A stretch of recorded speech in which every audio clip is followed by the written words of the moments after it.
What's up, everybody? Fulan Speaks is back, and this will be the first video that I'm going to do in a series where I start to go into different movies, doing movie reviews. This is a big part of what I planned on doing with this channel. However, I've been focused on Game of Thrones because Game of Thrones was like the biggest thing at the time, and I was pretty much really fully engaged in that. So, right now, let's see. We're going to get started. First off, the movie was co-directed by these two people here. You have Anna Boden and Ryan Fleck, who have done some other work prior to this, but pretty much with this particular run, it was they pretty much used as a basis for it the 2012 version that was put out for Captain Marvel by DeConnick. It was a little shortly ran comic book thing where comic book run, which made her. They went with this whole story of Carol Danvers being a pilot who was, a celebrated pilot, and it goes down in the crash that we all know about. This movie has received a lot of flack and a lot of criticism for its feminism message and its anti male patriarchy message as well. And I see why when I really look at the movies and you analyze the symbolism contained in it. But let me tell you something about Hollywood. Hollywood, for the most part, has always done this. This is nothing new. It's just that the particular message of the time that they're putting out is just something that hasn't been done before on this scale. Right now, humanity is a little bit unbalanced or moving towards a major imbalance between the masculine, the divine masculine, and the divine feminine, the masculine principle and the feminine principle. Because Caucasian women has felt or some have felt like they've been like oppressed, I guess, by their male counterparts.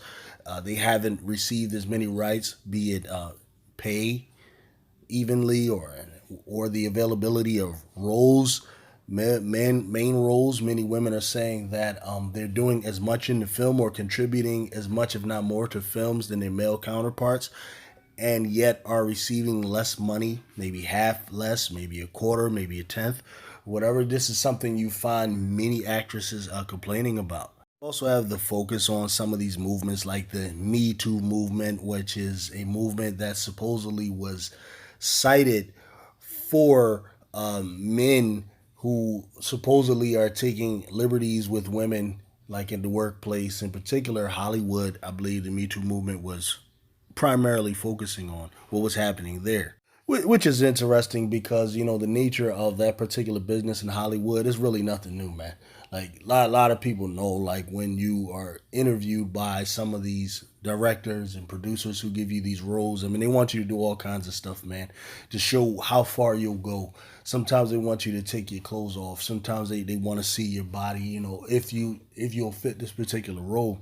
And honestly, I mean, this is part and parcel of the Western culture. Like, it's nothing like they're completely comfortable with nakedness and that sort of thing. And this is what's crazy about this. It isn't something that's specific for women. This is also men as well.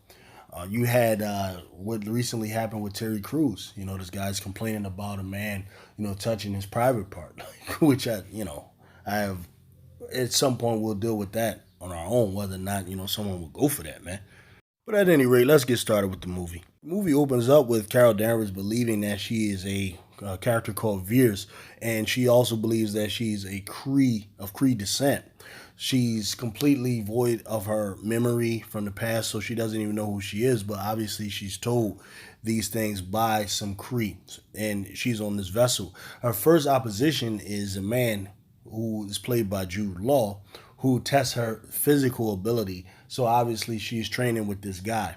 Now, much of the dialogue is just clearly like feminism, and it's like unnecessarily so. There's constant references to her being able to control her emotions, so as to show or so as to highlight the basic stereotypical differences between men and women, men being the logical element and women being the emotional one. And this man constantly telling this woman that in order to become the fighter that you need to be, you need to learn to control your emotions. Because what happens is that Jude Law is always kicking her ass, and then so as is natural with anyone when you're in a fight, tensions start to run high, adrenaline starts to get flowing. So then she's ready to take this little her hand, which lights up and shoots these photon blasts, and she's ready to use that. And he's telling her control it, right? So what you see here is an attempt on a writer to express the idea that, the patriarchy is holding the woman back. So once the patriarchy allows her to use what she has, she can reach her full potential. Patriarchy just means male rulership, and this is represented by this character who is played by Jude Law. An example of clear feminist dogma. The next thing we see is this character Jude Law is playing is telling her that she must go see the Supreme Intelligence, which is very interesting. We know that in our world, the Supreme Intelligence is God, the Most High, the one who knows everything, who created all of us. It's implied that they're talking about God when they're on the train, and Jude Law says to her that no one can look upon the Supreme Intelligence in its original form, that it'll take the form of whatever is within the conscience of the person that's looking. So here, what Carol sees is this character who's named Marvel, which is the name of the original Captain Marvel, who was from the 70s, the male, who Marvel was forced to change and kill off. But at any rate, this is what she sees, this character here, who at the time she doesn't know who that is. But it's interesting that they'll have the Supreme Intelligence be this female who resembles Hillary Clinton in a lot of ways. If you look at the short cut, if you look at just the way she kind of carries herself, is very, not very feminine like, but more so masculine like. And she's considered the Supreme Intelligence to show the image that the feminist looks up to.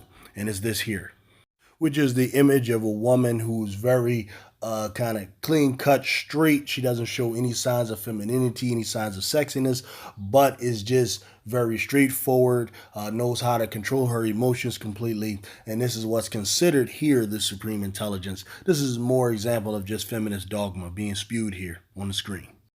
Carol then embarks on a mission in which she tells the Supreme Intelligence that she would not let her down, and this is a mission in which they're trying to thwart some Skrull movements. So they end up going there and fighting some Skrulls. Carol ends up getting captured, and she's on the Skrull ship. Here on the ship, the Skrulls go into her mind, and then they show or they look back at some of her past things, some of the things that happened in her memories. So this is the first time that the second time that she sees this image of this woman, Marvel, as well as some other things from her past that the Skrulls dig up. We come to find out that the Skrulls, of course, are looking, and in this image of this person, Marvel, that the Skrulls find is a person of interest they were looking for. She's known as Lawson in this particular movie, and she had created something which ultimately we come to know to be the Tesseract, which is not the Tesseract, but it was this engine that she was working on, which exploded, and this is how Carol Danvers got her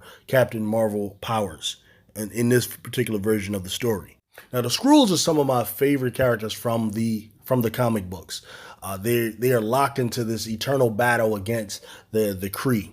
And when you look at it, the Kree in a lot of ways represent like the Roman or Greco-Roman type of like a dominance or European dominance, and the Skrulls kind of represent some of the other people who may fight against them if you really pay attention.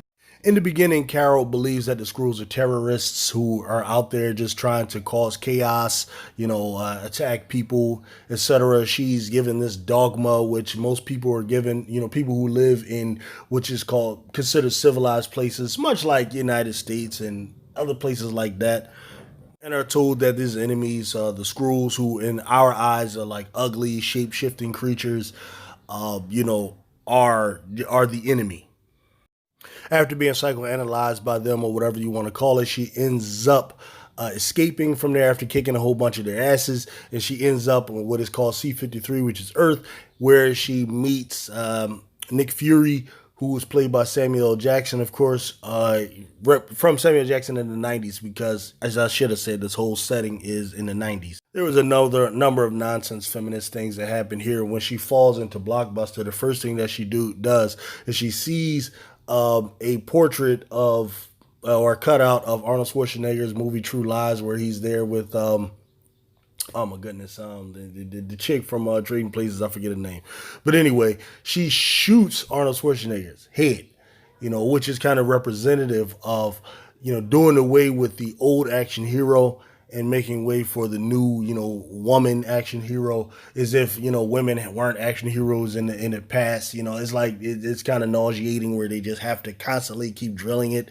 Because first of all, no one has a problem with women superheroes. I mean, when you talk about the whole realm of superhero, male and female doesn't really matter because you're talking about supernatural powers, right? So, like when we say men are like stronger than women physically, that's when we're talking about in the realm of what's natural, the way we the way we're created, for whatever purpose, the creator wants that to be. But when you're talking about superpowers, I mean, it doesn't matter. A child can be the strongest, a woman and a man. It really doesn't matter because you're talking about something that isn't natural. The nature of it is imaginative. At any rate, she, after going through a few adventures down there, she develops this relationship with Nick Fury, which becomes the basis of her joining the Avengers initiative in the future.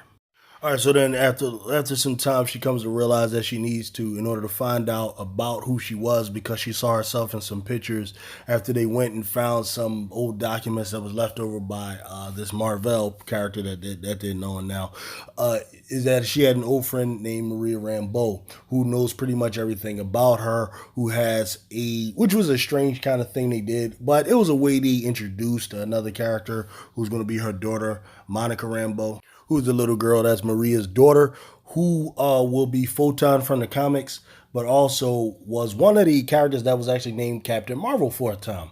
At any rate, so we see this as a way to introduce her. Like I said, this was set in the 90s, so I'm assuming the next Captain Marvel movie may actually have an older Monica Rambeau, which I don't really have a major problem with. I mean, this is the way they decided to go. I'm not that much of a comic book purist. I understand how these things work, so I don't have a problem.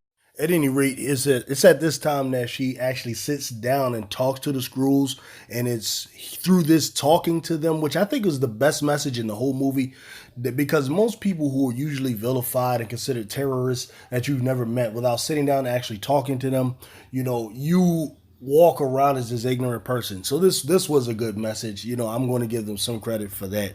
What she found out is that the Kree are actually the more aggressive party, with the Skrulls being the more defensive people who were put into a diaspora, forced to flee their homes, and that the Kree were actually the more imperial group who was acting aggressively against them. With the majority of what the Skrulls were trying to do was just trying to thwart that, fight it off through any means they could, which is through deception and through acts that, of course, the Kree will consider terrorism. And this is a very important message in our world, in that many people, man, many of us, like in places like this here, where we have imperial power, a lot of times, man, just sit down, talk to people, talk to the others, man, whether it be Mexicans, whether it be Arabs, whether it be, black people, or any type of foreigner, to actually learn about them, man, and make your own judgment. Use your own freaking brain, man.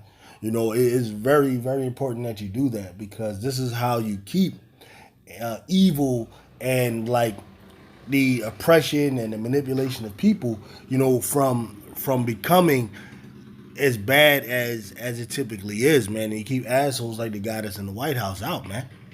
And don't misconstrue that for being some liberal stuff either. I'm not a liberal. I'm not necessarily a conservative either. That's just I don't like the guy that's in the White House thing. I don't like people with bad character. Period.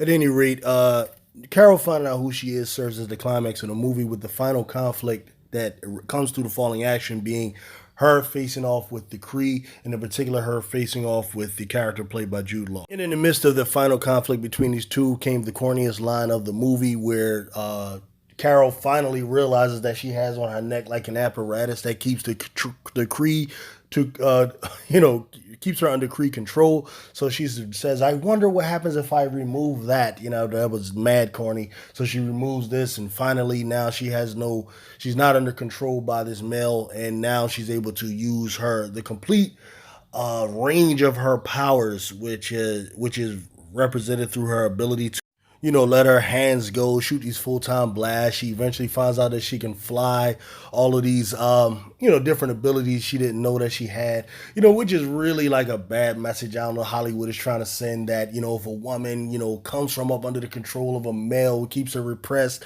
and she just lets it all out, then she has this unimaginable range of power that can cause her, to just destroy or build and all of that. And really, I don't like that message, man. That stuff is corny. It was the same issue I had with Game of Thrones and money on my review of that. This idea that men and women, are have to constantly oppose one another is nonsense. It doesn't have to be a relationship where the male represses the female, or the female has to prove herself to the male and outdo them. I mean, it was so corny where, at the end of the thing, Carol says to the Jude Law, I don't have anything to prove to you. Like that. Ultimately, this is what she had to come to realize. I'm so much more powerful. I don't have anything to prove to you. So at the end, Jude Law, this character, he's all pathetic and everything, and she sends him back to their land, Hala. I mean, a movie which in my opinion could have had a lot, that did have a lot of decent elements and could have been a lot better had they just toned down some of the rhetoric. They have to realize that people watching are smart, people are intelligent, people are going to recognize the rhetoric. Like, be a little bit more subtle with it if you have to. But what I'm failing to understand in this day and age is this need to pit the female against the male. Men and women were not created to compete with one another. We were created to complement each other. Men and women, that's why you don't find, you'll never see Clarissa Shields, the boxing champion, fight Floyd Mayweather or Canelo Alvarez. You never see that. You never see Muhammad Ali fight Layla Ali. I just couldn't think of another female boxer. You don't see women playing in the NFL. You don't see the WNBA and the NBA playing against each other. There's reasons for that, and that's fine.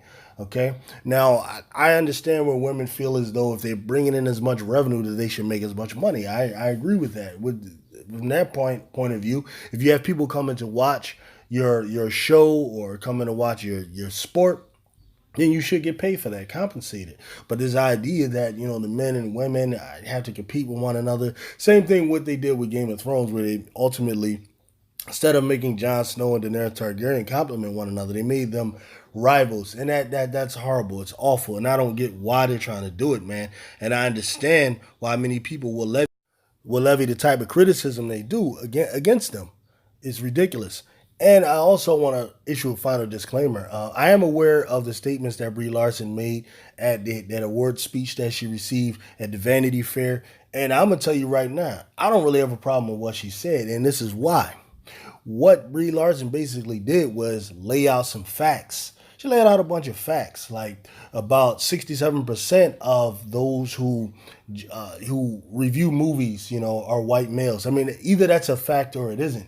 If I'm going to refute it, I'm going to refute it from the standpoint that what she said was not factual. If it's a fact, then it's a fact. Then she also said about 27%, I think, are women, 2.5% are women of color, etc.